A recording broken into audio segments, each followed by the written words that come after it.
Today I'm showing my guy Joe a great wholesale deal in Dayton, Ohio. Joe, this is a deal that I think I could quickly get you in and out of, make you a quick $5,000 profit, right? Going to require very little of your money or very little of your time. We're going to get in, get out, put 5K in our pocket. Let's run the numbers. I am James Wise, and I am here to help you make money. I'm going to be running the numbers on a real deal. You want to be here. Yeah, we're going to go out of state, but of course, you know my team's going to take care of that. Let's check it out. All right, y'all, if you're trying to wholesale real estate, get in, get out, and you don't have a lot of money, you want to look to very low-cost cities, okay? Some of you might be watching this and be like, why does the cost of the city matter? It's wholesaling, James. I ain't buying anything. Dude, I'm flipping the paper like the gurus tell me. Nah, dog. You don't need to listen.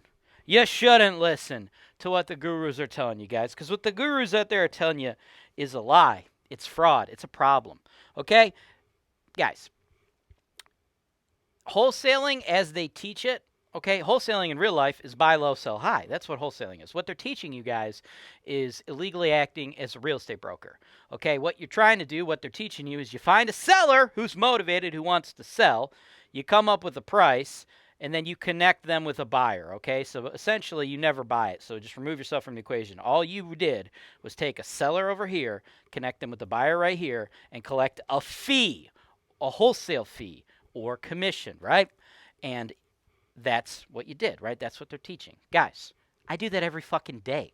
I've done that to the tune of over $200 million in real estate. Why? Because I'm a fucking real estate broker. I'm licensed in the state of Ohio. That's brokering real estate, motherfuckers. Connecting a seller with a buyer for a fucking fee, y'all. That's fucking brokering real estate. You need to be fucking licensed to do that, okay? So anybody teaching you that you could do that shit without a fucking license, they're running you down a wrong path, dude.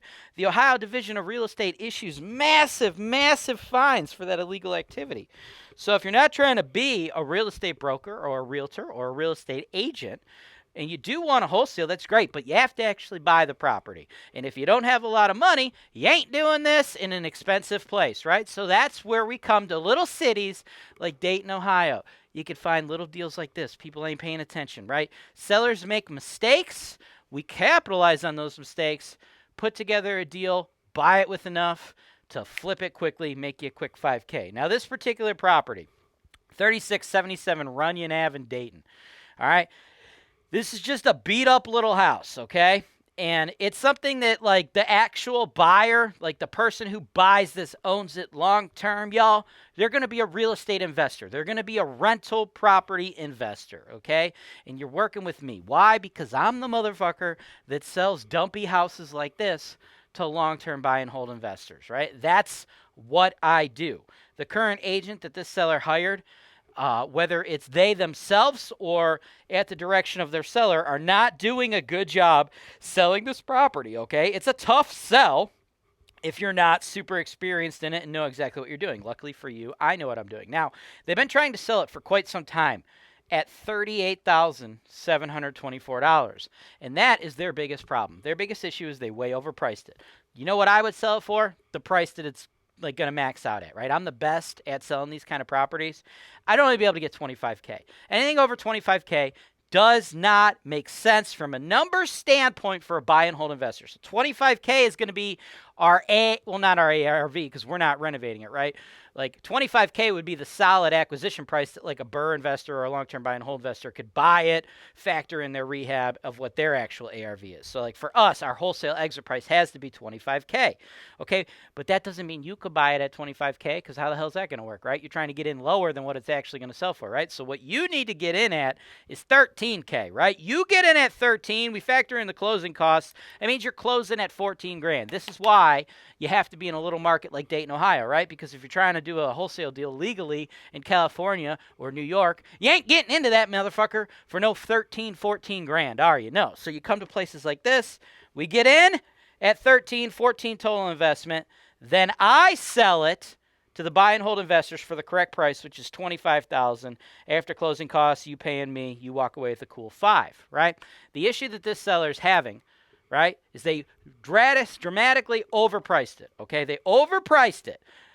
They're not going to get the offers at $25,000 what it's really worth because they didn't price it correctly. The people that are actually going to buy this for a max of $25,000, they're not paying attention to it. They're not looking at it because these people overpriced it. They're searching the MLS for properties up to $25,000, okay? They're not paying attention to this. Because of that, the seller's getting no traction. It's been on the market for a very long time, and that's when we're going to come in and try to take advantage of that. They're starting to doubt whether they're ever going to sell it, and then boom, we hit them with the lowball offer.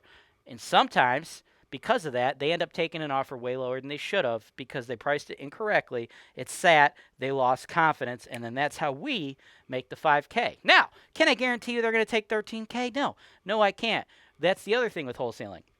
You have to put in a lot of offers. It's like fishing, dude. If me and you are on a boat and you put in one fishing rod and I put in 500 fishing rods, which one of us is more likely to catch a fish?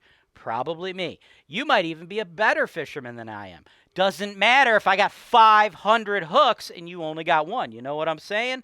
But that's how you do a quick wholesale deal, make a quick $5,000 and don't have a lot of money. Let's roll. Thanks for watching. Subscribe to Holton Wise TV for more financial information, education, and entertainment.